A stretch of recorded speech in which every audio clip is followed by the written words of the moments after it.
ಅಪರಾಧ ಲೋಕದ ಕಾಣದ ಕೈಗಳು ಸುಳೆಮುರ್ಕಿಯಲ್ಲಿ ನಡೆದ ಕುಡಗುಂದ ಸಹೋದರರ ಕೊಲೆ ಪ್ರಕರಣದ ಆರೋಪಿ ಪ್ರಮೋದ್ ನಾಯ್ಕ್ ಇವನಿಗೆ ಸಹಕಾರ ನೀಡುತ್ತಿವೆ. ಪ್ರಕರಣದ ದಿಕ್ಕು ತಪ್ಪಿಸುವ ಕೆಲಸ ಆಗುತ್ತಿದೆ. ಮುಂದೆ ಕೋರ್ಟ್ನಲ್ಲಿ ನಡೆಯುವ ಟ್ರಯಲ್ನಲ್ಲಿ ಮೋಸ ಆಗಬಾರದು. ಸರಿಯಾದ ಸಾಕ್ಷಿ ಆಧಾರಗಳನ್ನು ಪೊಲೀಸರು ಕೋರ್ಟ್ಗೆ ನೀಡಬೇಕು. ಸಮುದಾಯಕ್ಕೆ ಸಮಾಧಾನ ಮಾಡುವ ಕೆಲಸ ಆಗಬಾರದು ಎಂದು ಹಸ್ಲರ್ ಕ್ಷೇಮಾಭಿವೃದ್ಧಿ ಸಂಘದ ರಾಜ್ಯಾಧ್ಯಕ್ಷ ಮಲ್ಲೇಶಪ್ಪ ಹೇಳಿದರು. ಅವರು ಈ ಕುರಿತು ಸಿದ್ದಾಪುರದಲ್ಲಿ ಸುದ್ದಿಗೋಷ್ಠಿ ನಡೆಸಿ ಮಾತನಾಡಿ, ಪ್ರಕರಣದ ಆರೋಪಿ ಪ್ರಮೋದ್ ನಾಯ್ಕ್ ಈತನು ಪ್ರಕರಣದ ದಾರಿ ತಪ್ಪಿಸಲು ಮೃತ ಸಹೋದರರು ನನಗೆ ಸಾಲ ಕೊಡಬೇಕಿತ್ತು ಎಂದು ಸುಳ್ಳು ಹೇಳುತ್ತಿದ್ದಾನೆ.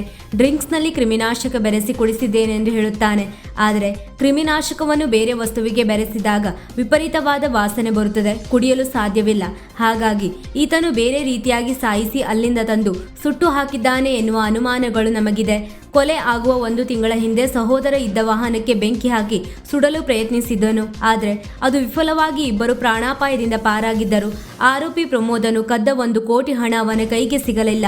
ಇವರು ಮೋಸ ಮಾಡಿದ್ದಾರೆ ಎಂದು ತಿಳಿದು ಈ ರೀತಿಯ ಕೃತ್ಯವನ್ನು ಎಸಗಿದ್ದಾನೆ ಮತ್ತು ಇನ್ಸೂರೆನ್ಸ್ ಹಣ ಪಡೆಯಲು ಆತನು ಕೊಲೆ ಮಾಡಲು ಮುಂದಾಗಿದ್ದಾನೆ. ಹಾಗಾಗಿ ಪೊಲೀಸರು ಇನ್ನೂ ಹೆಚ್ಚಿನ ತನಿಖೆಯನ್ನು ಮಾಡಿ ಕೋರ್ಟ್ಗೆ ಸಾಕ್ಷಿ ಆಧಾರ ನೀಡಿ ಇವನಿಗೆ ಜೀವಾವಧಿ ಶಿಕ್ಷೆ ಆಗುವಂತೆ ಮಾಡಬೇಕೆಂದು ಒತ್ತಾಯಿಸಿದರು. ಸುದ್ದಿಗೋಷ್ಠಿಯಲ್ಲಿ ಜಿಲ್ಲಾ ಅಧ್ಯಕ್ಷ ಮಂಜುನಾಥ್ ಹಸ್ಲರ್, ಜಿಲ್ಲಾ ಉಪಾಧ್ಯಕ್ಷ ಶಿವಪ್ಪ HG, ಗೌರವ ಅಧ್ಯಕ್ಷ ವೆಂಕಟರಮಣ ಹಸ್ಲರ್, ತಾಲೂಕಾ ಅಧ್ಯಕ್ಷ ಅಣ್ಣಪ್ಪ ಹಸ್ಲರ್, ಪ್ರಮುಖರಾದ ಸಂದೇಶ್ ಹಸ್ಲರ್, ಉಮೇಶ್, ಜಯಂತ್, ಮಹಾಲಕ್ಷ್ಮಿ ಹಸ್ಲರ್, ಸಾವಿತ್ರಿ ಹಸ್ಲರ್ ಮೊದಲಾದವರು ಉಪಸ್ಥಿತರಿದ್ದರು. ಅದರಲ್ಲೇ ಸಹ 27,000 ರೂಪಾಯಿನ ಅಪರಾಧಿ ಅವನು ಕರ್ಕೊಂಡೋಗಿ ಭಟ್ರ ಹತ್ರ ಇಸ್ಕೊಂಡು ಬಂದಿದ್ದಾನೆ ಅಂತ ಹೇಳಿ ಅವನ ಹತ್ರ 5 ಲಕ್ಷ 6 ಲಕ್ಷ ಸಾಲ ತಗೊಂಡು ಮನೆ ಅಭಿವೃದ್ಧಿ ಮಾಡೋದಾಗಲಿ ಇನ್ನೊಂದು ಬೇರೆ ಏನೋ ಅಭಿವೃದ್ಧಿ ಮಾಡೋಕ್ಕೆ ಏನೂ ಕೆಲಸ ಮಾಡಿಲ್ಲ. ಆದರೆ ಅವನು ಈ ಪ್ರಕರಣ ದಾರಿ ತಪ್ಪಿಸೋ ಉದ್ದೇಶಕ್ಕೋಸ್ಕರ ಅವರು ಸಾಲ ತಗೊಂಡಿದ್ರು. ಆ ಉದ್ದೇಶಕ್ಕೆ ನಾನು ಕೊಲೆ ಮಾಡಿದ್ದೀನಿ, ಅವ್ರನ್ನ ಹಿಂಗೆ ಮಾಡಿದ್ದೀನಿ ಅಂತ ಹೇಳ್ತಾ ಇದ್ದಾನೆ. ಇವನಿಗೆ ಒಂದು ವೇಳೆ ಇವರು ಸಾಲ ತಗೊಂಡಿದ್ರು, ಯಾರು ಅವನಿಗೆ ಕೊಲೆ ಮಾಡುವಂಥ ಹಕ್ಕನ್ನು ಯಾರು ಕೊಟ್ಟರು ಅಂತ ನಾವು ಪ್ರಶ್ನೆ ಮಾಡ್ತಾ ಇದ್ದೀವಿ. ಈ ವಿಚಾರದಲ್ಲಿ ಇಲಾಖೆಯವರು ಸರಿಯಾಗಿ ಕ್ರಮ ಜರುಗಿಸಿ ಅವನ ಮೇಲೆ ಮಾಡ್ಕೋಬೇಕು. ಇನ್ನೊಂದು ಹೇಳಿಕೆ ಕೊಟ್ಟಾನೆ, ಪತ್ರಿಕೆಯಲ್ಲಿ ಬಂದಂಥ ಇನ್ನೊಂದು ಹೇಳಿಕೆ ಕೊಟ್ಟಿರ್ತಾನೆ. ನಾನು ವಿಷಯದಲ್ಲಿ ಇದರಲ್ಲಿ ಡ್ರಿಂಕ್ಸಲ್ಲಿ ಒಬ್ಬನಿಗೆ BP ಕೊಡಿಸಿದೆ, ಒಬ್ಬನಿಗೆ ಬಿಯರ್ ಕೊಡಿಸಿದೆ ಅಂತ ಹೇಳ್ತಾನೆ. ಅದರಲ್ಲಿ ಈ ಕ್ರಿಮಿನಾಶಕ ಬಳಸಿದ್ದೀನಿ ಅಂತ ಹೇಳಿಕೆ ಕೊಡ್ತಾ ಇದ್ದಾನೆ. ಅದು ಸಾಮಾನ್ಯವಾಗಿ ನಾವು ಯೋಚನೆ ಮಾಡಿದ್ರೆ ಈ ಕ್ರಿಮಿನಾಶಕನ ನೀರಲ್ಲಿ ಸಮೇತ ಹಾಕಿದ್ರು ಕಲರ್ ಚೇಂಜ್ ಆಗುತ್ತೆ, ವಿಪರೀತವಾದ ವಾಸನೆ ಬರುತ್ತೆ. ಬಲಾತ್ಕಾರ ಯಾವ ಕಾರಣಕ್ಕೂ ಆಗಲ್ಲ. ಆದರೆ ಇವನು ಹೇಳಿಕೆ ಏನು ಹೇಳ್ತಾ ಇದ್ದಾನೆ ಅಂದರೆ, ನಾನು ಕ್ರಿಮಿನಾಶಕವನ್ನು ಅದರಲ್ಲಿ ಮಿಕ್ಸ್ ಮಾಡಿ ಕುಡಿಸಿ ಅವ್ರನ್ನ ಸಾಯಿಸಿದ್ದೀನಿ ಅಂತ ಹೇಳ್ತಾ ಇದ್ದಾನೆ. ಇದು ಶುದ್ಧ ಸುಳ್ಳು. ಈ ಅಧಿಕಾರಿಗಳು ಪೊಲೀಸ್ ಇಲಾಖೆಯ ಸರಿಯಾದ ತನಿಖೆಯ ದಾರಿ ತಪ್ಪಿಸೋ ಉದ್ದೇಶಕ್ಕೆ ಸುಳ್ಳು ಹೇಳ್ತಾ ಇದ್ದಾನೆ. ಒಂದು ವೇಳೆ ಆ ರೀತಿ ಮಾಡಿದ ಅನ್ನೋದಾದರೆ ಅವನು ಕರ್ಕೊಂಡೋಗಿ ಎಲ್ಲಿ ಕ್ರಿಮಿನಾಶಕನ ಪರ್ಚೇಸ್ ಮಾಡಿದೆ ಅಂತಂದು ಅದನ್ನು ಇದನ್ನು ಮಾಡಲಿ, ತನಿಖೆ ಮಾಡಲಿ. ಇವನು ಕ್ರಿಮಿನಾಶಕದ ಬದಲು ಅವ್ರಿಗೆ ಸೈಲೆಂಟ್ ಕೊಟ್ಟಿದ್ದಾನೆ. ಇಲ್ಲ ಯಾರನ್ನೋ ಕರ್ಕೊಂಡೋಗಿ 8 ಜನನ ಕರ್ಕೊಂಡೋಗಿ ಅವ್ರಿಗೆ ನೇಣು ಬಿಗಿದಿದ್ದಾನೆ ಅಂತ ನಮಗೆ ಅನುಮಾನ ಇದೆ. ದಯವಿಟ್ಟು ಪೊಲೀಸ್ ಇಲಾಖೆಯವರು ಇದ್ರ ಬಗ್ಗೆ ಸರಿಯಾದ ತನಿಖೆ ನಡೆಸಬೇಕು ಅಂತ ಕೇಳ್ಕೊಳ್ತಾ ಇದ್ದೀವಿ.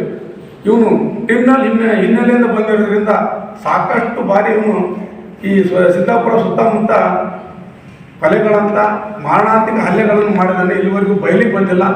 ಇವತ್ತು ಅಪರಾಧಿ ಕೈಗೆ ಪೊಲೀಸರ ಕೈ ಸಿಕ್ಕಿದ್ದಾನೆ.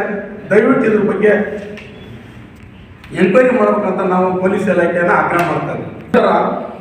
ಈ ಒಂದು ತಿಂಗಳ ಹಿಂದೆ ಈಗೇನು ಕೊಲೆ ಆಯ್ತಲ್ಲ, 7ನೇ ತಾರೀಕಿನ ಈ ತಿಂಗಳ ಹಿಂದೆ ಇವು ಅಣ್ಣ ತಮ್ಮ ಇಬ್ಬರನ್ನೂ ಕೂರಿಸಿ ಯಾವುದೋ ಒಂದು ಹವಾಲ ಹಣ ಇರ್ಬೋದು ಅಥವಾ ಅವ್ನು ಕದ್ದ ಹಣ ಇರ್ಬೋದು, ಒಂದು 50 ಲಕ್ಷ ಕೋಟಿನ ಈ ಅಣ್ಣ ತಮ್ಮ ಮೋಸ ಮಾಡಿದ್ದಾರೆ ಅಂತ ಹೇಳಿ ಒಂದು ಹೋಮಿನಿಯಲ್ಲಿ ಕೂರಿಸಿ ಅವರಿಗೆ ಬೆಂಕಿ ಹಾಕಿದ್ದ, ಗ್ಯಾಸ್ ಓಪನ್ ಮಾಡಿ ಬೆಂಕಿ ಹಾಕಿದ್ದ. ಅದರಲ್ಲೂ ಏನೋ ಬಚಾವಾಗಿ ತಪ್ಪಿಸ್ಕೊಂಡು ಬಂದರು. ಆ ನಂತರ ಇವನು ಸುಳ್ಳು ಹೇಳ್ದ, ನಾನೇನೋ ಅದಕ್ಕೆ ಗೊತ್ತಿದ್ದಂಗೆ ಆನ್ ಆಗಿಬಿಡುತ್ತೆ, ಓಡ್ ಬಂದ್ಬಿಟ್ಟೆ ತಪ್ಪಿಸ್ಕೊಂಡು ನೀವಿಂದು ಬಂದಿದ್ದೀರ ಅಂತ ಹೇಳಿ. ಈ ಕಾರಣ ಏನಪ್ಪ ಅಂತಂದರೆ 1 ಕೋಟಿ ದುಡ್ಡೇನೋ ಬೇರೆ ಕಡೆಯಿಂದ ಇವನು ಕದ್ದ ಹಣ ಬಂದಿತ್ತು. ಆ ಹಣ ಅವನ ಕೈ ಸಿಕ್ಕಿರಲಿಲ್ಲ. ಅದೇನಾಯ್ತೋ ಗೊತ್ತಿಲ್ಲ. ಏನು ಮೃತರಾದ್ರಲ್ಲ ಚಂದ್ರಶೇಖರ್ ಹಸ್ಲರು ಮತ್ತು ಮಂಜುನಾಥ್ ಹಸ್ಲರು ಇವರೇ ಮೋಸ ಮಾಡಿದ್ದಾರೆ. ಹಣ ಸಿದ್ದಾಪುರ ಸುತ್ತಮುತ್ತ ಚಲಾವಣೆ ಆಗ್ತಾಯಿದೆ ಅಂತ ತಿಳ್ಕೊಂಡು ಪತ್ರಿಕೆಯಲ್ಲಿ ಬಂದಿರೋ ಹೇಳಿಕೆನ ನಾನು ಇವತ್ತು ಮಾತ್ರ ಹೇಳ್ತಾ ಇದ್ದೀನಿ. ಅದಕ್ಕೋಸ್ಕರ ನಾನು ಅವನ್ನ ಆ ರೀತಿ ಮಾಡಿದ್ದೀನಿ ಅಂತ ಹೇಳ್ತಾ ಇದ್ದಾನೆ. ಆಮೇಲೆ ಅವ್ರ ಮೇಲೆ 1 ಕೋಟಿ ರೂಪಾಯಿ ಯಾರು ಮಂಜುನಾಥ್ ಚಂದ್ರಶೇಖರ್ ಹಸ್ಲರ್ ಮೇಲೆ 1 ಕೋಟಿ ರೂಪಾಯಿ ಇನ್ಸೂರೆನ್ಸ್ ಮಾಡಿಸಿ ಆ ಇನ್ಸೂರೆನ್ಸ್ ಪಡೆಯೋ ಉದ್ದೇಶಕ್ಕೋಸ್ಕರ ಇವನು ಕೊಲೆ ಮಾಡಿರ್ತಾನೆ. ಇವನು ಕ್ರಿಮಿನಲ್ ಹಿನ್ನೆಲೆ ಉಳ್ಳವನಾಗಿರೋದ್ರಿಂದ ಭಾಳಷ್ಟು ಮಾಡಿದ್ದಾನೆ. ಪೊಲೀಸ್ ಇಲಾಖೆಗೆ ಒಂದು ಮನವಿ ಮಾಡ್ಕೊಳ್ತಾ ಇದ್ದಾನೆ ಈ ಮೂಲಕ. ಇವತ್ತು ಇಲ್ಲಿವರೆಗೂ ಅವನ್ನ ಅಪರಾಧಿ ಹಿಡಿದಿದ್ದೀರಾ, ಅವನ ವಿಷಯ ತಿಳ್ಕೊಂಡಿದ್ದೀರಾ. ಮುಂದಿನ ದಿನಗಳಲ್ಲಿ ಕೋರ್ಟಲ್ಲಿ ಇದು ಟ್ರಯಲ್ ನಡೀತದೆ. ಈ ಟ್ರಯಲ್ನಲ್ಲಿ ಪೊಲೀಸ್ ಇಲಾಖೆಯವರು ಸರಿಯಾದ ಎವಿಡೆನ್ಸ್ ಕೊಟ್ಟು, ಸರಿಯಾದ ಸಾಕ್ಷಿಗಳನ್ನು ಕೊಟ್ಟು ಈ ಕೇಸನ್ನು ಪ್ರೂವ್ ಮಾಡಿ ಇವನಿಗೆ ಮರಣದಂಡನೆ ಅಥವಾ ಜೀವಾವಧಿ ಶಿಕ್ಷೆ ಕೊಡುವಂಥ ಕೆಲಸ ಮಾಡಬೇಕು. ಯಾವುದೇ ಒತ್ತಡಕ್ಕೆ ಮಣಿದು, ಯಾವುದೇ ಆಶಾ ಆಮಿಷಗಳಿಗೆ ಇಲಾಖೆಯವರು ಮಣಿದು ಈ ಕೆಲಸ ಟ್ರಯಲನ್ನು ಸರಿಯಾಗಿ ದಾರಿ ತಪ್ಪಿಸುವಂಥ ಕೆಲಸ ಮಾಡಬಾರ್ದು. ಪೊಲೀಸ್ ಇಲಾಖೆಯವರು ಸರಿಯಾದ ಆ ಸೆಕ್ಷನ್ಗಳನ್ನು ಹಾಕಿ ಸರಿಯಾದ ತನಿಖೆ ಮಾಡಿ ಸರಿಯಾದ ಸಾಕ್ಷ್ಯಾಧಾರಗಳನ್ನು ಕೋರ್ಟಿಗೆ ಕೊಟ್ಟು ಅವನಿಗೆ ಜೀವಾವಧಿ ಶಿಕ್ಷೆ ಅಥವಾ ಮರಣದಂಡನೆ ಆಗಲೇಬೇಕು. ಈ ಅತ್ಯಂತ ಹಿಂದುಳಿದ ದಲಿತ ಸಮುದಾಯಕ್ಕೆ ಈ ಮೂಲಕ ನ್ಯಾಯ ಕೊಡಿಸ್ಬೇಕಂತ ಪೊಲೀಸ್ ಇಲಾಖೆಯನ್ನು ನಾನು ಇವತ್ತು ಮನವಿ ಮಾಡ್ತೇನೆ.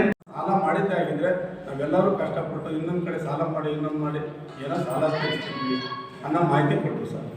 ಇವನು ಈ ರೀತಿ ಮಾಡ್ತಾನೆ ಅಂತ ನನಗೆ ಮೊದಲೇ ಮಾಹಿತಿ ಇರಲಿಲ್ಲ. ಮಾಹಿತಿ ಊರಲ್ಲಿ ಸರ್ ಅಲ್ಲೇ ಮಾತಾಡ್ತಾ ಇರೋದು. ಅವನೇನೋ ಭಟ್ಗಳದ ಹತ್ರ ವ್ಯವಹಾರ ಇಟ್ಕೊಂಡಿದ್ದ, ಅವ್ರ ದುಡ್ಡು ಇವ್ರ ಹತ್ರ ಕೊಟ್ಟು ಕಳಿಸಿದ್ದ ಅಂತ ಹೇಳ್ತಾ ಇದ್ದಾನೆ. ಕೊಟ್ಟಿಲ್ಲ, ಅವರು ಕೊಟ್ಟಿದ್ದೆ ಇಲ್ಲ ಮನೆಗೆ ತಂದು ಇಡ್ಬೇಕು, ಬೇರೆ ಏನೋ ಮಾಡಬೇಕು. ಅವನಿಗೆ ಅನುಮಾನ ಎಲ್ಲಿ ಬಂತು ಅಂದರೆ ಚಂದ್ರಗಟ್ಟಿಗೆ ಸುತ್ತಮುತ್ತ, ಕುಡಗುಂದ ಸುತ್ತಮುತ್ತ ಹಣ ಚಲಾವಣೆ ಆಗ್ತದೆ ಅಂತ ಅವನು ಅನುಮಾನ ಪಟ್ಟು ಇವರೇ ಪಡೆದಾರ ಅನ್ನೋ ಉದ್ದೇಶಕ್ಕೆ ಅವನು ಆ ತೀರ್ಮಾನ ತಗೊಂಡಿದ್ದೀನಿ ಅಂತ ಹೇಳ್ತಾ ಇದ್ದಾನೆ. ಎಲ್ಲ ಹೇಳೋ ಉದ್ದೇಶಗಳು ಇಷ್ಟೇ ಸರ್, ದಾರಿ ತಪ್ಪಿಸೋದು. ಅವನಿಗೆ ಕಾಣದ ಕೈಗಳು ಸಪೋರ್ಟ್ ಮಾಡ್ತಾ ಇದ್ದಾರೆ. ಅಪರಾಧ ಲೋಕದ ಕಾಣದ ಕೈಗಳು ಅವನಿಗೆ ಸಪೋರ್ಟ್ ಮಾಡ್ತಾ ಇದ್ದಾರೆ. ಈ ಪೊಲೀಸ್ ಇಲಾಖೆ ಸರಿಯಾಗಿ ತನಿಖೆ ಮಾಡಿದರೆ ಅವೆಲ್ಲ ಬಯಲು ಬರ್ತದೆ. ಕೋರ್ಟಲ್ಲಿ ನಡೆಯುವಂಥ ಟ್ರಯಲ್ ಏನು ನಡೆಯುತ್ತಾ ಇದೆಯಲ್ಲ, ಇಲ್ಲಿವರೆಗೂ ಸಿಕ್ಕಿದ್ದು ನಮಗೆ ಪೊಲೀಸ್ ಇಲಾಖೆ ಮಾಹಿತಿ ಕೊಟ್ಟಿದ್ದು ಸರಿ ಇದೆ. ಮುಂದೆ ಆ ಟ್ರಯಲ್ನಲ್ಲಿ ಮೋಸ ಆಗಬಾರ್ದು. ನಮ್ಮ ಸರಿಯಾದ ಏನು ಸಾಕ್ಷ್ಯಾಧಾರಗಳನ್ನು ಸರಿಯಾಗಿ ಪೊಲೀಸರು ಕೋರ್ಟಿಗೆ ಪಡಿಸ್ಬಾರ್ದು. ಇವತ್ತೇನು ಮಾಡಿದಾರೆ ಅದನ್ನು ಮಾಡಬೇಕು. ಸುಮ್ಮನೆ ನಮಗೆ ಸಮಾಧಾನ ಅಥವಾ ಒಂದು ಸಮುದಾಯಕ್ಕೆ ಸಮಾಧಾನ ಮಾಡೋ ಉದ್ದೇಶಕ್ಕೆ ಏನೋ ಹೇಳಿ ಕೋರ್ಟಲ್ಲಿ ಏನೋ ಆಗಬಾರ್ದು. ಅವನೇನು ಅಪರಾಧಿ ಏನು ಅಪರಾಧ ಮಾಡಿದಾರೆ ಅಂತ ಪ್ರೂವ್ ಮಾಡಿಸಿ ಅದಕ್ಕೆ ಸರಿಯಾದ ಶಿಕ್ಷೆ ಆಗ್ಬೇಕಂತ ನಮ್ಮ ಆಗ್ರಹ. ಏನು ಅಪರಾಧಿ ಇದ್ದಾನೆ, ಅಪರಾಧಿ ಆಸ್ತಿಯನ್ನು ಮುಟ್ಟುಗೋಲು ಹಾಕಿ ಸರ್ಕಾರಕ್ಕೆ ನಾವು ಬೇಡಿಕೆ ಇಡೋದು. ತಪ್ಪು ಮಾಡಿದ ಅವನು ಆ ಕುಟುಂಬಕ್ಕೆ ಅವನು ಸರಿಯಾದ ಪರಿಹಾರವನ್ನು ಕನಿಷ್ಠ 25 ಒಂದು 50 ಲಕ್ಷ ಪರಿಹಾರವನ್ನು ಕೊಡಬೇಕು. ಅವನ ಆಸ್ತಿ ಮುಟ್ಟುಗೋಲು ಹಾಕಬೇಕು. ಅವತ್ತು ಅವನಿಗೂ ಡ್ರಿಂಕ್ಸ್ ಮಾಡಿಸಿದ್ದಾನೆ. ಅಕಸ್ಮಾತ್ ಆಗಿ ಎಚ್ಚರ ಆಗಿ ನಾವು ಗುಡ್ಡದಲ್ಲಿ ಬೇರೆ ಕಡೆಯಿಂದ ದಾರಿ ತಪ್ಪಿ ಬಿಟ್ಟು ಓಡ್ ಬಂದ್ವಿ ಅಂತ ಹೇಳಿದ್ವಿ. ಮನೆಯಲ್ಲಿ ಹೇಳಿದ್ವಿ ಸರ್. ಹೆಂಡತಿ ಹತ್ರ ಅವ್ರು ಹೆಂಡತಿ ಬೇಕಾರೆ ಒಂದ್ಸರಿ ಟ್ರೈ ಮಾಡಿದಾನೆ ಸರ್, ಅವ್ರಿಗೆ ಗೊತ್ತಾಗಿಲ್ಲ. ಮತ್ತೆ ನಂಬಿಕೆಯನ್ನ ಮೋಸ ಹೋಗಿದೆ. ವೀಕ್ಷಕ ಮಹಾಪ್ರಭುಗಳೇ, ನಮ್ಮ ಚಾನಲ್ ಅನ್ನು ಸಬ್ಸ್ಕ್ರೈಬ್ ಮಾಡಿ, ಶೇರ್ ಮಾಡಿ, ಪ್ರೋತ್ಸಾಹಿಸಿ.